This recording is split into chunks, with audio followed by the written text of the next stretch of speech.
بسم اللہ الرحمن الرحیم۔ شروع اللہ کے نام سے جو بڑا مہربان نہایت رحم والا ہے۔ بسم اللہ الرحمن الرحیم۔ نروس سسٹم کو ڈسکس کرنے جا رہے ہیں ہم بیسیکلی اس لیکچر میں۔ بڑا شارٹ سا لیکچر ہے یہ۔ اس لیکچر میں ہم صرف یہ دیکھیں گے کہ نروس سسٹم کی کتنی ڈویژنز ہیں، یعنی اس کو کتنے حصوں میں تقسیم کیا جاتا ہے۔ تو یاد رکھیے نروس سسٹم کو دو مین حصوں میں تقسیم کیا جاتا ہے۔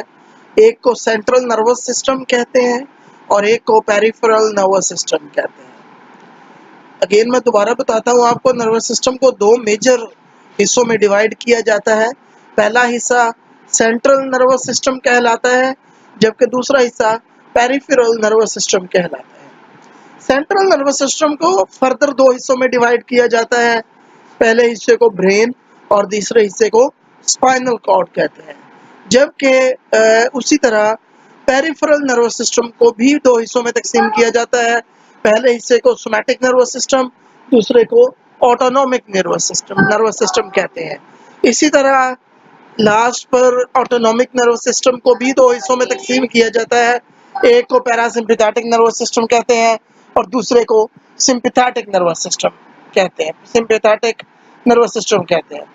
ان تمام نروس سسٹم کے ان تمام حصوں کی جو ڈیٹیل ہے انشاءاللہ ہم نیکسٹ لیکچر میں دیکھیں گے۔ اس کو ابھی صرف آپ اتنا ہی یاد رکھیے کہ نروس سسٹم کو ہم میجر دو حصوں میں ڈیوائیڈ کرتے ہیں، ان دونوں حصوں کو اگین فردر دو حصوں میں ڈیوائیڈ کرتے ہیں، اور اس کے بعد